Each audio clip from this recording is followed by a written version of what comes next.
The November wind howled across the railway platform in Fort Collins, Colorado, carrying with it the promise of the harsh winter to come. 70-year-old rancher William Bill Patterson pulled his coat tighter as he waited for the evening train from Denver, hoping the medical supplies he'd ordered for his ailing cattle would arrive before the storm hit. In earnest, what he found huddled behind the freight cars would change not just his life, but the course of history itself. She couldn't have been more than 12 years old, this small figure wrapped in a thin blanket, her long black hair dusted with snow and her lips blue with cold. Her clothing marked her as Native American, likely from one of the local tribes. But what was a child doing alone at the train station in weather like this? "Hey there, little one," Bill called out gently, approaching slowly so as not to frighten her. "You all right?" The girl looked up with dark eyes that held far too much sorrow for someone so young. She said something in what Bill recognized as Arapaho, her voice barely audible over the wind. Bill didn't speak Arapaho, but he understood suffering when he saw it. This child was freezing, alone, and clearly in desperate need of help. He knelt down beside her, noting the way she flinched slightly at his approach. "Easy there, miss," Bill said softly. "I'm not going to hurt you. Name's Bill Patterson. What's yours?" The girl studied his weathered face for a long moment before responding in halting English. "Aiyana. My name is Aiyana." "That's a beautiful name," Bill replied with a gentle smile. "Aiyana, what are you doing out here in this cold? Where's your family?" Aiyana's eyes filled with tears that she quickly tried to hide. "Government men," she whispered. "They take me from my grandmother to boarding school. Very bad place. They cut my hair, beat me for speaking Arapaho. Tell me I am savage who must be civilized." Bill's heart clenched with anger and sympathy. He had heard rumors about the government boarding schools, places where Native children were forcibly taken from their families and subjected to harsh treatment designed to kill the Indian, save the man. The reality was apparently even worse than he had imagined. "I run away," Aiyana continued, her voice growing stronger. "3 days ago. But I have nowhere to go. My grandmother, she is dead now. My people, they are moved to reservation far away. I am alone." "How long have you been here at the station?" Bill asked, his voice tight with concern. "Since yesterday morning, station master. He yelled at me, tell me to go away. But I have nowhere to go. I think maybe I freeze here, join my grandmother." In spirit world, the casual way she spoke of death broke Bill's heart. This brave little girl had endured horrors that would break many adults, and yet here she was, still fighting to survive despite having lost everything that mattered to her. "Well, Aiyana," Bill said, standing up and extending his hand, "you're not freezing to death on my watch. How would you like to come home with me? I've got a warm house, hot food, and plenty of room for someone who needs a safe place to stay." Aiyana stared at his outstretched hand as if it were the most amazing thing she had ever seen. "You would do this for someone like me, someone like you?" Bill's voice carried a note of confusion. "You mean someone who's brave enough to escape from a bad situation, smart enough to survive on her own for 3 days, and strong enough to keep going when everything seems hopeless?" "Aiyana, those are exactly the kind of qualities I admire in a person." Slowly, carefully, Aiyana placed her small, cold hand in Bill's larger, warm one. "The government men. They say Indians and white people can never live together in peace. They say we are too different." Bill helped her to her feet, noting how thin she was beneath her inadequate clothing. "Well, I reckon those government men don't know what they're talking about. People are people, Aiyana. What matters isn't the color of your skin or the language you speak. What matters is the content of your character." As they walked toward his wagon, Bill noticed the suspicious stares of other people at the station. In 1885, it was unusual and often controversial for a white man to openly help a Native American, especially a child who was clearly a runaway from a government institution. "Mr. Patterson," Aiyana said quietly, "why are you helping me? Most white people, they look at me and see only savage." Bill was quiet for a moment as he helped her into the wagon and wrapped her in a thick buffalo robe. From behind the seat, "Aiyana, when I was about your age, My family lost our farm in Missouri to a drought. We had nothing, and we were traveling west looking for a new start. One night, in weather just like this, we were caught in a blizzard with no shelter. He climbed up beside her and took the reins, urging his horses toward home. We would have died that night, all of us, if not for an Arapaho hunting party that found us. They took us back to their winter camp, fed us, kept us warm, and cared for us until the storm passed. Aiyana's eyes widened with surprise. Arapaho people saved your life, more than that. Bill continued. They saved my whole family's life. The chief, a man named Running Bear, told my father that kindness knows no boundaries of race or tribe. That when someone is in need, a good person helps, no matter who they are or where they come from. Running Bear, Aiyana whispered with wonder. That was my great-grandfather. Grandmother told me stories about him. Bill turned to look at her. With amazement, your great-grandfather. Well, I'll be, Aiyana.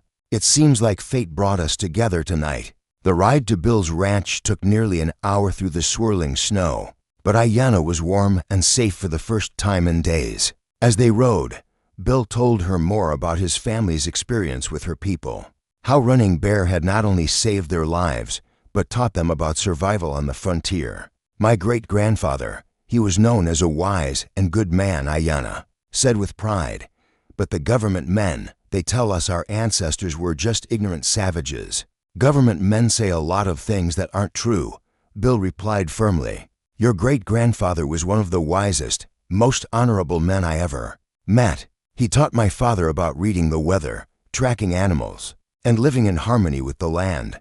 Most of what I know about ranching, I learned from lessons he shared. When they reached the Patterson ranch, Aiyana stared in wonder at the comfortable log house with warm light glowing from its windows. Bill's housekeeper, an elderly Mexican woman named Rosa Martinez, came out to greet them despite the late hour.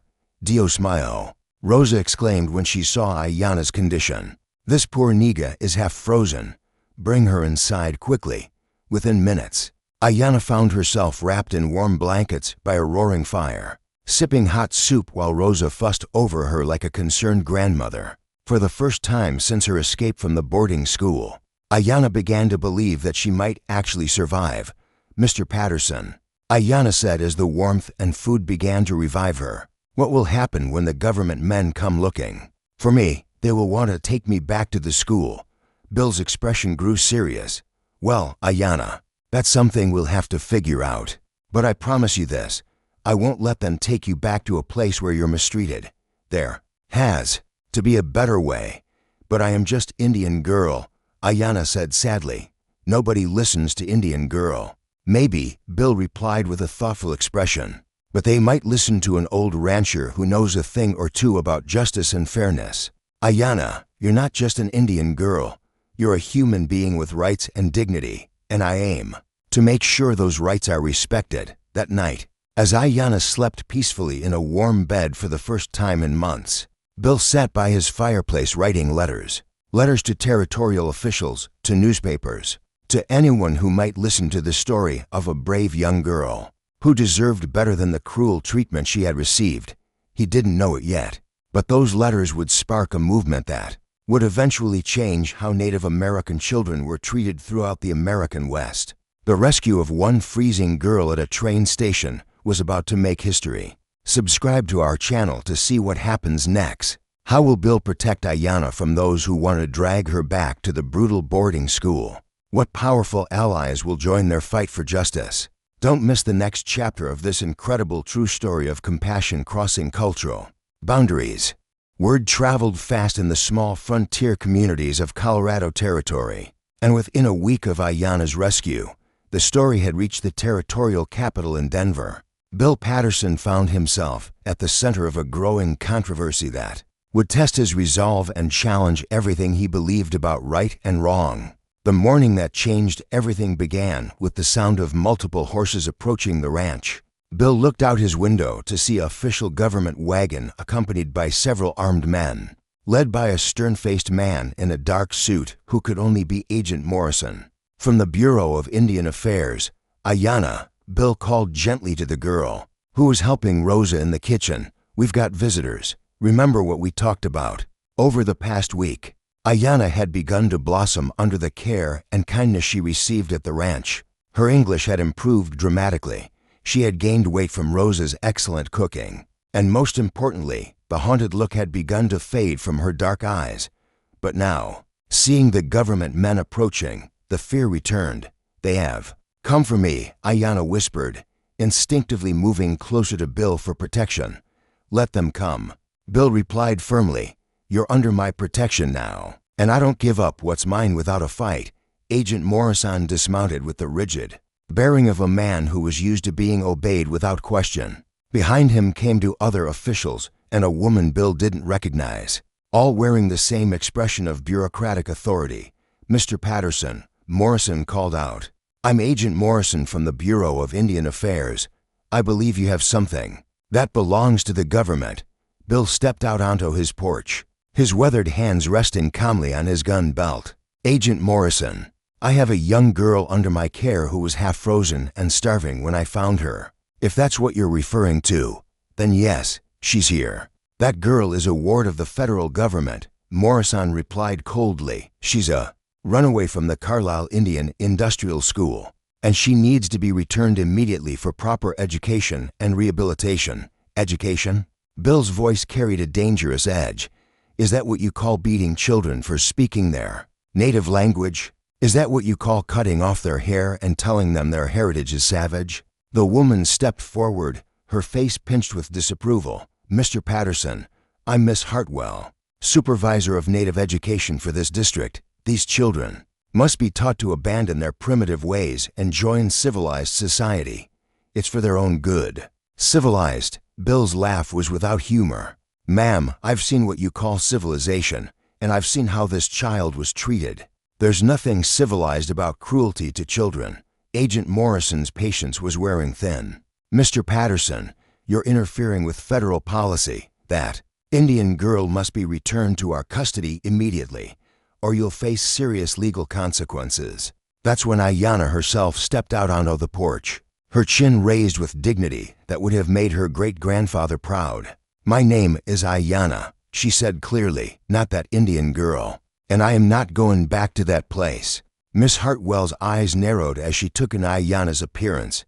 The girl was clean, well-fed, and wearing a simple but decent dress that Rosa had made for her. Her long black hair, which had been growing back since her escape, was neatly braided in the traditional Arapaho style.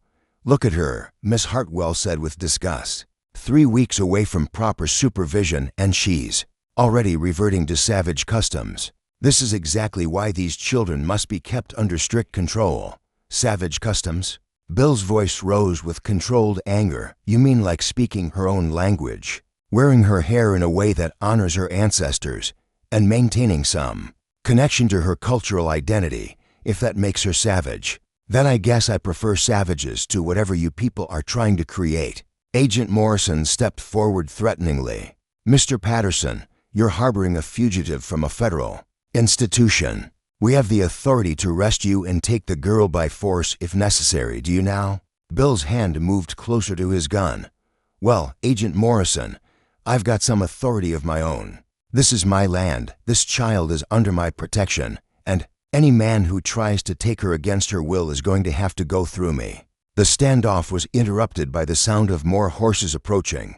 Bill smiled grimly as he recognized the riders: Sheriff Tom Bradley, Judge Harrison from the Territorial Court, and Dr. Samuel Winters, the Territory's most respected physician. "Sheriff," Agent Morrison called out with relief, "arrest this man for interfering with federal authority." But Sheriff Bradley didn't dismount. Instead, he touched the brim of his hat respectfully to Bill. "Morning, Bill." Agent Morrison heard there was some kind of dispute out here. "This man is harboring a runaway Indian student," Morrison insisted. "Federal law requires her immediate return." Judge Harrison, an elderly man known for his fairness and wisdom, studied the scene carefully. "Agent Morrison, I've been hearing some disturbing reports about conditions at these boarding schools. Perhaps we should hear all sides of this story before making any hasty decisions." Dr. Winters dismounted and approached Aiyana with professional interest. "Young lady, may I examine you?" I'd like to document your current condition for the court record. Over the next hour, Dr. Winters conducted a thorough examination of Aiyana while Judge Harrison interviewed her about her experiences at the boarding school. What they discovered was even worse than Bill had imagined. "Your Honor," Dr. Winters said grimly, "this child shows evidence of systematic abuse, scars from beatings, signs of prolonged malnutrition, and psychological trauma consistent with severe mistreatment." Aiyana's testimony was even more damning. In her clear, intelligent voice, she described the horrors of the boarding school: children beaten unconscious for speaking native languages, girls locked in cellars for days without food, boys forced to work in dangerous conditions, and worse. "They tell us our families are dead," Aiyana said, her voice steady despite the painful memories. "They say white way is only way to live, that our people are nothing but ignorant savages. But Mr. Patterson, he showed me that good people come in all colors, that kindness has no boundaries." Judge Harrison listened to every word, his expression growing darker with each revelation. When Aiyana finished her testimony, he turned to Agent Morrison with barely controlled anger. "Agent Morrison, if even half of what this child says is true, then your boarding school system is a disgrace to everything this country claims to stand for." "Your Honor," Morrison protested, "you can't take the word of a savage child over the testimony of trained educators."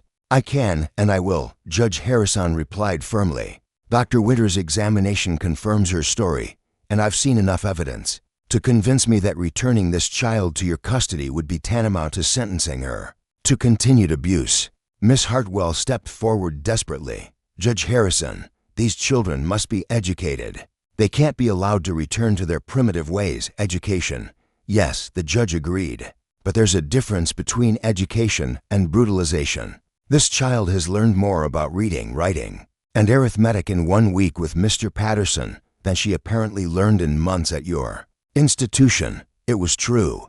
Bill had been working with Aiyana every evening, teaching her not just academic subjects but also practical skills like bookkeeping and ranch management. Her intelligence and eagerness to learn had impressed him greatly. Furthermore, Judge Harrison continued, "I'm issuing a temporary restraining order preventing the removal of this child from Mr. Patterson's custody pending a full investigation into conditions at the Carlisle School." Agent Morrison's face turned red with rage. "You have no authority to interfere with federal Indian policy. I have the authority to protect children from abuse within my jurisdiction."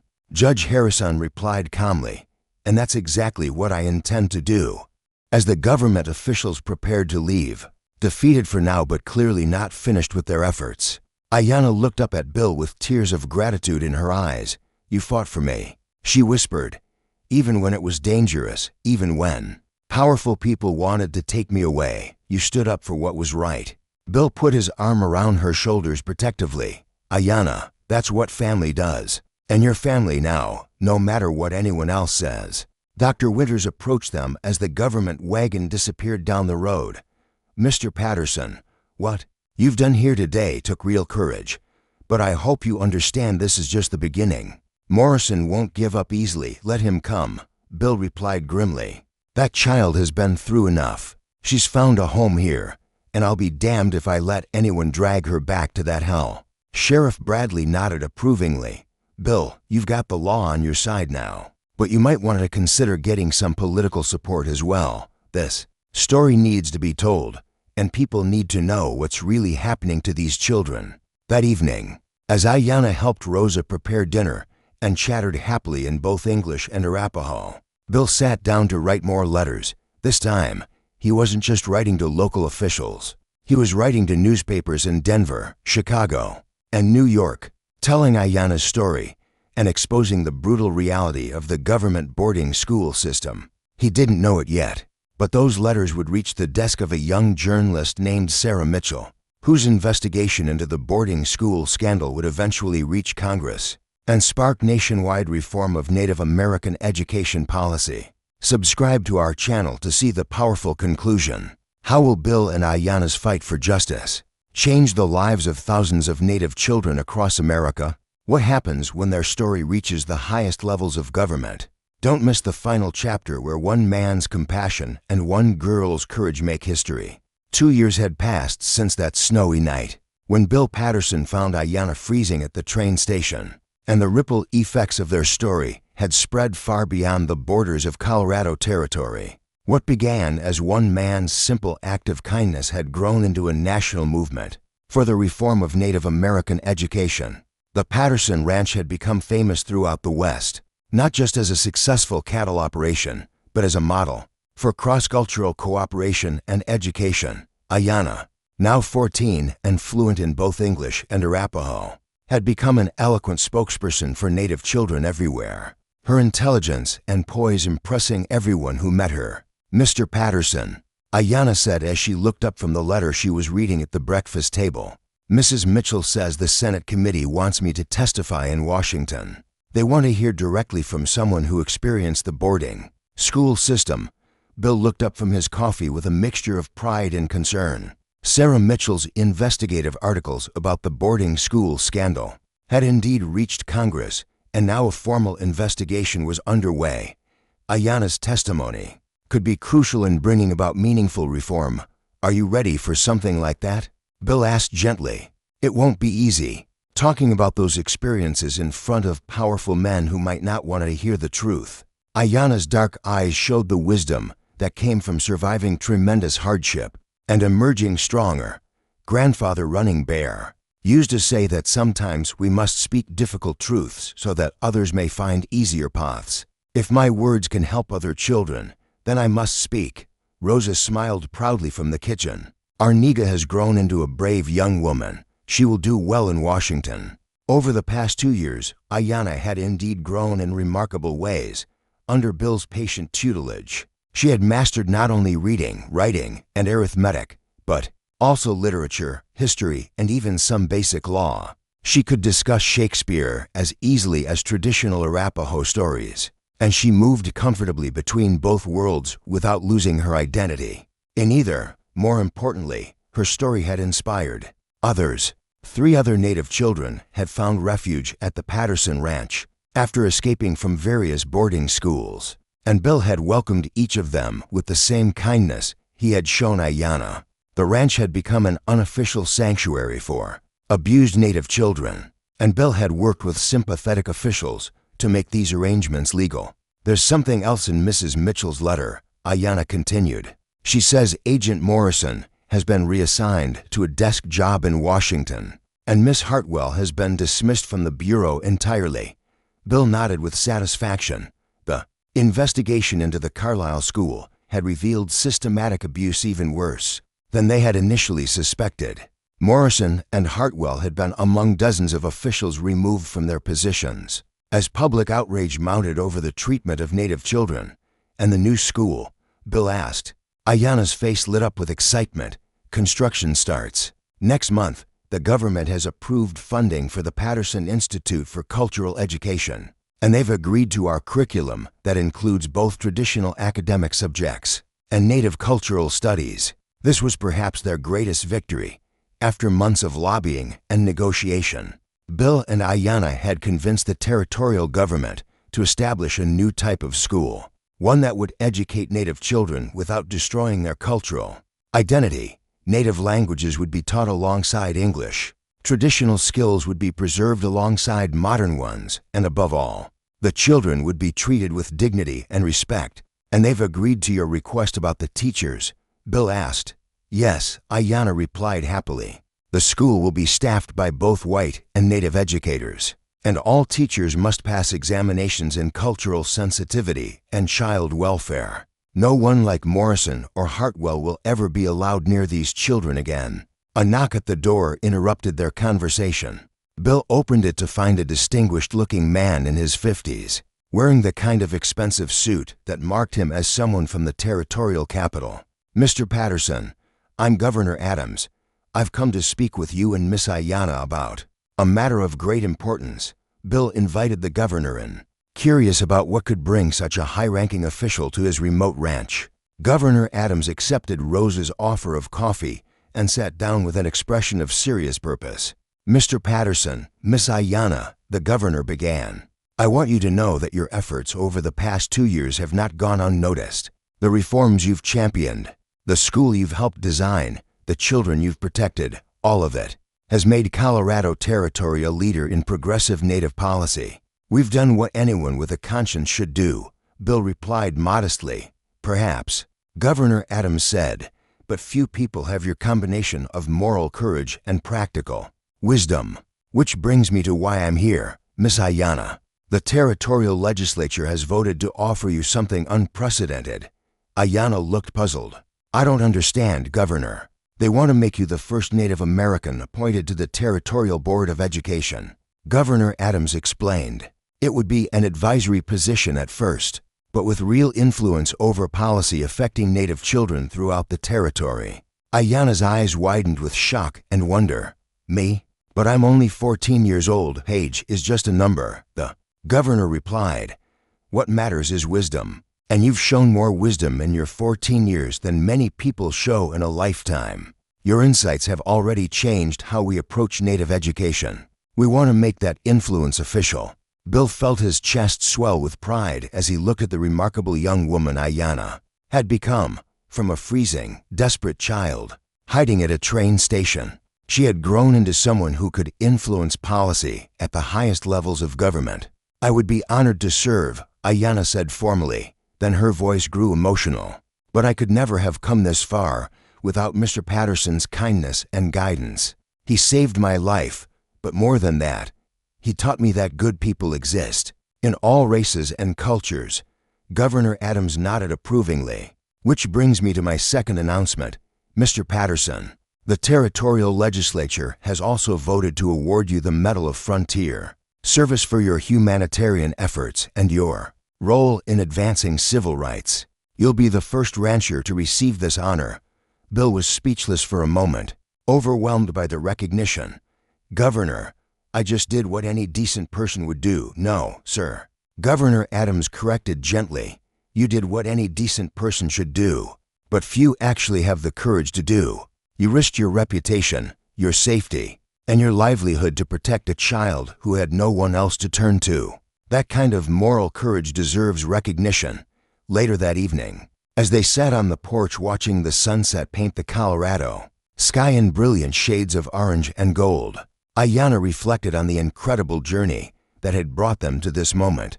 Mr. Patterson, she said quietly, sometimes I think about what would have happened if you hadn't found me that night. I probably would have frozen to death at that train station.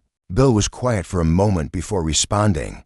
Aiyana, I think about that night too, but you know what I think? I think your great-grandfather Running Bear was watching over you, just like he watched over my family all those years ago. He brought us together because he knew we could help each other. How did I help you? Aiyana asked curiously. Bill smiled, thinking about how much his life had changed since that snowy night. You gave me a purpose I never knew I was missing. You taught me that the best way to honor the kindness others have shown you is to pass that kindness on to someone who needs it. And you showed me that the future belongs to people who can build bridges between different worlds. 5 years later, the Patterson Institute for Cultural Education had become a model for progressive Native education throughout the American West. Aiyana, now a respected member of the Colorado State Board of Education, had helped establish similar schools in for other states.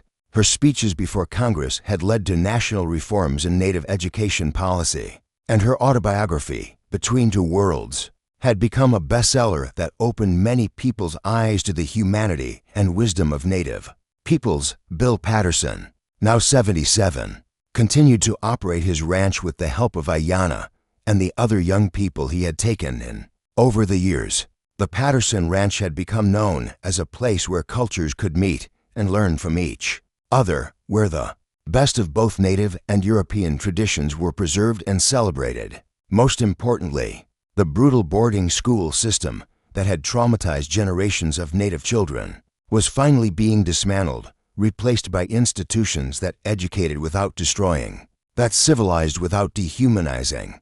The story of an old rancher and a freezing Native girl had indeed made history, proving that sometimes the greatest changes begin with the simplest acts of human kindness. Their legacy lived on in every native child, who could learn their ancestral language alongside English, in every school that celebrated cultural diversity instead of trying to destroy it, and in every person who learned that true strength comes from building bridges, not walls, on cold winter nights, when the wind howled across the Colorado plains just as it had that fateful evening years before.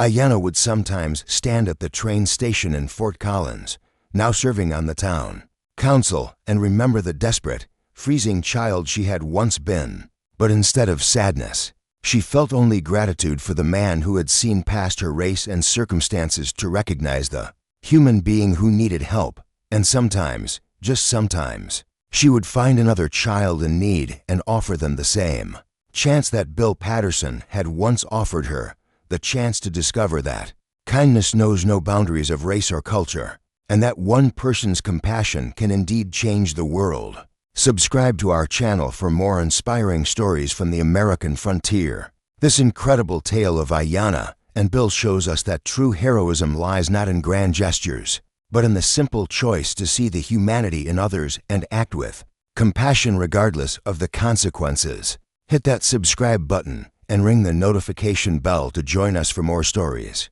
that prove how one moment of kindness can echo through history and change countless lives. Share this story with someone who needs to be reminded that bridges are stronger than walls, and that the courage to do what's right can literally make history.